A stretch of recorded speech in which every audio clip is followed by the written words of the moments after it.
Welcome into the Cross Country Mortgage Campus here in Berea. I'm Jason Gibbs, and welcome into another edition of the best podcast available, where we meet the members of the 2024 Cleveland Browns draft class, guys that we've drafted, and the unsigned rookies as well, as we count down to training camp at the Greenbrier in West Virginia and the 2024 Cleveland Browns season. Coming up today on the program, Zak Zinter, the Browns' third-round pick out of the University of Michigan, sits down with me for about 10 to 12 great minutes. I'm going to call it great. Maybe you'll agree. Hopefully you'll agree. And we talk through a lot of different things. We talk about the adversity and overcoming his leg injury. We talk about playing for Jim Harbaugh and maybe the craziest Jim Harbaugh story that he has from his time playing at the University of Michigan. We also talk about his family and the fact that he is an author. So you'll hear all that and more coming up today on the best podcast available. Players are back in the building. We're going through phase 2 right now, leading up to OTAs, which leads up to mandatory mini camp in June, and then ultimately training camp at the Greenbrier in West Virginia in late July, early August. Looking forward to that. It will be here before we all know it. Right now, though, time to talk with the Browns' third-round pick and really the number 2 pick in this draft class out of the University of Michigan, national champion Zak Zinter, with a few good minutes. Have a watch and have a listen. And here on the best podcast available, happy to be joined by our third-round pick in the 2024 NFL Draft, Zak Zinter from the University of Michigan, national champion, and a gentleman that a lot probably expected of you here in the National Football League, and now a member of the Cleveland Browns. What has the last 36 hours been like for you? Yeah, I mean, it's been nuts. I mean, I'm excited to be here, happy to be here, but definitely, a crazy last 36 hours for sure. You know what I mean? Going into yesterday with the draft starting, stressing the whole way, and then, getting that phone call, talking to the coaches, getting fired up, and then just like a ton of bricks of stress was just like lifted off your shoulders, and you're like, all right, now it's time to go to work. So here's my question, and I asked Michael Hall the same question. How tough is it to just sit there and wait? Because you're with family, you're with friends, coaches, people that have been integral in your life, your agent, and everybody is like, where are you going to go? They're trying not to bother you, but they're bothering you. By night 2, you're kind of like, I don't know what I want to do here. So explain to me how the whole night went for you. Yeah, I mean, it's tough sitting there. That was probably the longest 2.5 hours of my entire life. You're sitting there on the couch, and I was like, I'm going to have a small draft party. And there's ended up like 40 people, but it felt like there was 150 people there. You know what I mean? Just everyone around the couch just waiting. You're like, all right, we need to open a window. It's getting hot in here. Like all the stress. And then, just sitting there waiting, seeing guys go off the board. And you're like, all right, well, maybe it's this one, maybe it's that one. And then, once you get that phone call, it's just like everyone pulls their phone out, videotaping. You're trying to make everyone be quiet. And then it's just an unreal feeling, surreal for sure. So what is it like when the phone? Because none of us are going to ever experience that. I mean, you are in a very small group of people that have ever experienced that. What's it like when the phone rings? Yeah, I mean, it's surreal because it's loud. Everyone's talking. The TV's on, the volume, and then I kept my phone on my leg, and you hear the ringtone go, and you're like, it's ringing, it's ringing, and then you're like, all right, mute. You're trying to tell everyone, hey, mute the TV. Everyone's like, shh. And then, I did it on speakerphone too, just so like my parents and everyone could hear what was going on. So that was kind of a once in a lifetime deal. I was like, all right, I'll put it on speaker so everyone can kind of, hear what's being said and all that kind of stuff.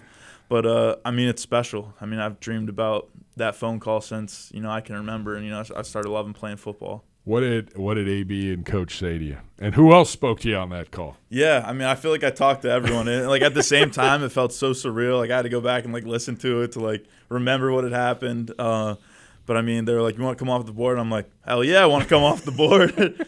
And then bouncing around. We were trying to get FaceTime to work. We couldn't get FaceTime to work. But, I mean, it was awesome. That's amazing. So You hang up. The pick doesn't come up on the TV though for a couple minutes. Yes. So then you got to wait. Yeah.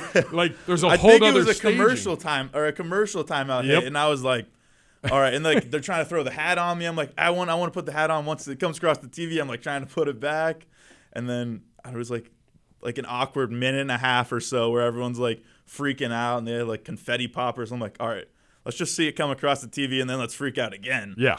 Yeah, you have to recreate the scene all over again. Exactly. So you get drafted.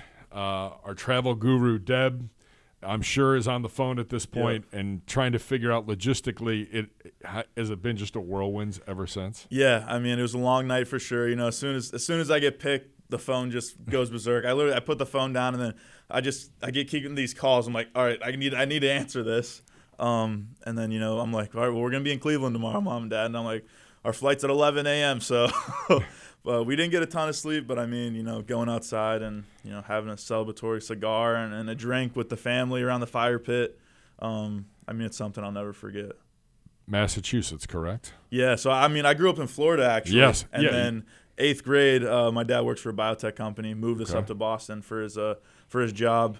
Been there for, you know, 8th grade high school years and then in Michigan. So, you know, I'm used to the cold now. Was a Florida boy, but now I'm used to the cold. So, you know, I go back to Florida. I'm like, it is hot. It is hot. Yeah, I will say this, though. In the month of February, if I could just spend the entire month of February in Florida, I'm fine. Yeah. By, like, April when it's 90-plus every day, I'm all right. I don't need that. Yeah. My parents are actually moving back in July, so, I mean, I'll have a vacation spot to go back down to Florida. So there you go. Nice. All right. Talking with Zak Zinter, our new guard from the University of Michigan out of the third round. And why Michigan? Yeah, I mean, I think I fell in love with the guys there, the culture, you know, and I wanted a good academic school too. You know, I mean, I wanted to get a good degree. I got a sports management degree from the School of Kinesiology. And, you know, I wanted that piece of paper. You know, I mean, NFL, we're here, but, you know, it doesn't last forever. So, you know, I wanted to have that good degree, good connection. So, you know, when it's all said and done, you know, I can go and do something else. So that was a big part of why as well. All right. What's the dream job after the NFL then? If you're going for that sport management, what's the dream job? So, I mean, I don't know. I mean, I'm thinking maybe I like sports, so maybe like a front office type deal, something like that. But then, you know, if money's not an issue and, you know, I mean, I'll probably go be a hunting guide or a fishing guide somewhere in Florida or somewhere down south. So I feel like there's a lot of ways it could go. All right. So I heard that in your introductory press conference. I'm going through all your stuff and I'm researching you, and quite the outdoorsman. Is there one thing you would prefer? If you have a day off, what are you doing? I mean, it depends. Like, if I got time or on vacation, you know, I'm definitely, you know, going to go get a hunt in, whether it's, I mean, from Florida, we do a lot of hog hunting, all that kind of stuff. You know, never been deer hunting because it's always during football season, or, you know, going fishing. But, I mean, if it's just a day off and, you know, playing some video games with the fellas, you know, in season, I mean, we're going to be going all over the place now. So, I mean, I guess video games is a good way to just get on and chat with the fellas on, you know, Warzone or something like that. I was going to say, is there a game of choice? Yeah, Warzone for sure. All right. Yeah. Are my guys? You like guys like Warzone Rebirth? Yeah, Rebirth Island's back, so. They know. They know all that. I'm like the old guy in the group here. 45 games, 42 starts, culminates with a national championship, and obviously you weren't able to play in there. Got hurt, and you know you're back. Everything's great. We move forward. But what was it like to be able to stand on that stage and hoist that trophy? Yeah, I mean, that's something I also dreamed about since I was a little kid, you know, especially last year when, you know, some of us were debating, do we go to the league or do we come back and, you know, try to win this whole thing? And, you know, and we ended up coming back and trying to win it. And, you know, just being up there hoisting that trophy, you know, having the confetti rain down on you, especially with that team we had and the coaches, I mean, surreal. Your last college game is going out as a national champion. Yeah, we got our rings last Saturday before the spring game. So, I mean, now I got some rings. There you go. Yeah. Good. If you can bring that juju, I'd love to bring that energy here, and let's keep adding some rings for sure. Absolutely. Zak Zinter joins us here on the best podcast available. Give me a good Jim Harbaugh moment. Is there anything? Is there a most memorable moment, or is there something? I mean, we see a lot of it, but I mean, the latest one it was, right after we have the ring ceremony in the morning before the spring game, and then we go right upstairs to the lounge next to his old office, I guess, and we had a tattoo artist in there for him, and he promised, if we went 15-0, he would get a tattoo. And, a week's coming up to the ring ceremony. We're like, Coach, like, are you going to get your tattoo? He's like, yeah, set it up. So we brought a tattoo artist in. No, he was up there. Really? He got, like, the skinny block M that he wears on his hats with 15-0 underneath. And it was just probably, like, one of the most, like, Coach Harbaugh things ever. You know what I mean? We're just upstairs. He's, like, getting the little stencil on. He's like, yeah, that look good. Like, you know what I mean? Checking around. And then, he starts getting the tattoo. He's just like, I don't feel pain. We're like, dude, does it hurt, Coach? I don't feel pain. So, it was just one of those experiences, like, Coach Harbaugh's getting tattooed up here after. It's just one of those weird, crazy experiences that you're like, I didn't think that would ever happen in my life. No, not on the bingo card. Yeah. Not on the bingo card of life. All right, best piece of advice that you have ever gotten? I think, I honestly think just be humble and work hard, honestly. I think that's, what I live by, kind of what I go from is just, keep your head down, work hard, earn the respect of your teammates. That's my mentality coming in here. That's what I did at Michigan. I'm not this big flashy kind of dude that, is going to, come in and run his mouth and do all that kind of stuff. I'm just, I'm going to come in, work hard, try to earn the respect of my teammates on the field and, just get to know them and their families for sure. All right. What are things that you want to work on? Because I feel like, and we've had this conversation on our shows, it's so tough. The season ends and you're trying to come back from injury, but you're also trying to get ready for the draft and pro days and everything.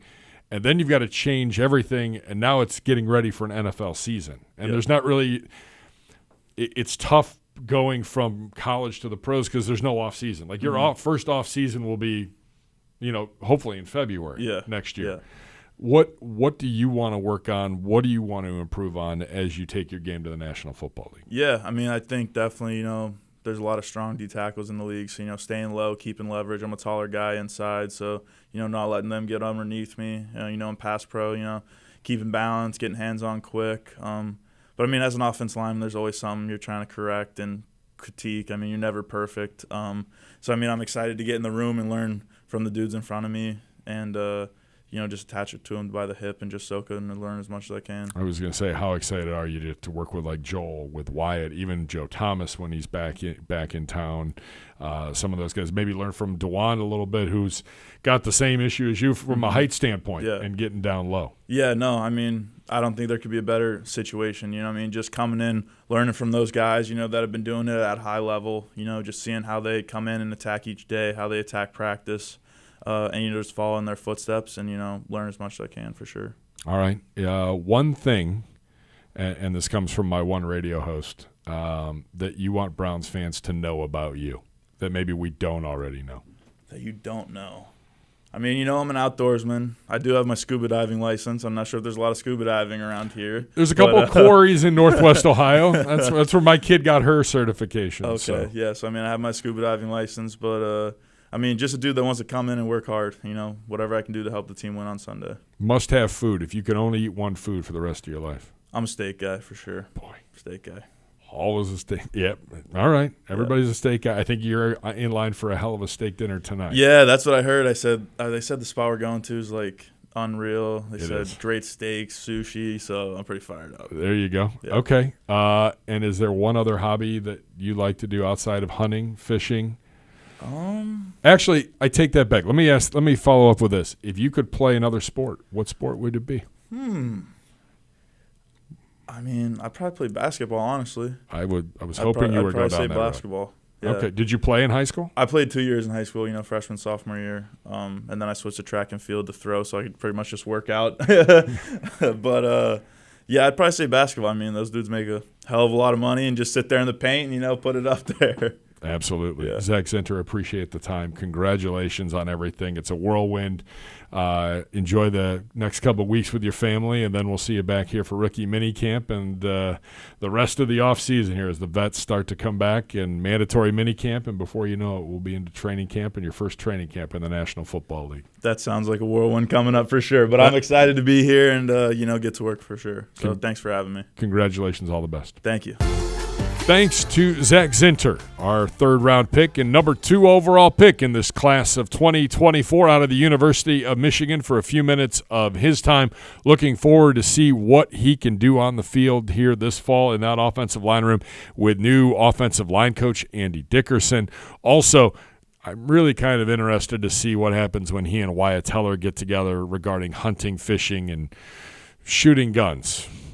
Things could get interesting, to say the least. Looking forward to getting those two together as well. The Browns with a great offensive line tradition over the years, and Zak Zinter could be another big part of that in the years to come. He's going to have a chance to learn from some of the best in Joel Bitonio and Wyatt, Joe Thomas when he comes back, Jack Conklin, Jed Wills, Ethan Posick at center, all of those guys, and, of course, Andy Dickerson training those guys this year. And, of course, when, Ken Dorsey and Kevin Stefanski get their hands on you as well, well, I mean, the sky is the limit for the offense, and especially for Zak Zinter. We're hoping everything's going well in his rehab. Looks like he's good to go and able to play football here and cleared for exercises and off-season work. That's going to wrap up this week's edition of the Best Podcast Available. You can like and subscribe today to the Best Podcast Available wherever you get your podcast. You can also check out all of our episodes, youtube.com/Browns. For Jacob Griffin, for Jacob Malencic, I'm Jason Gibbs. Thanks for watching. Thank you for listening to the Best Podcast Available.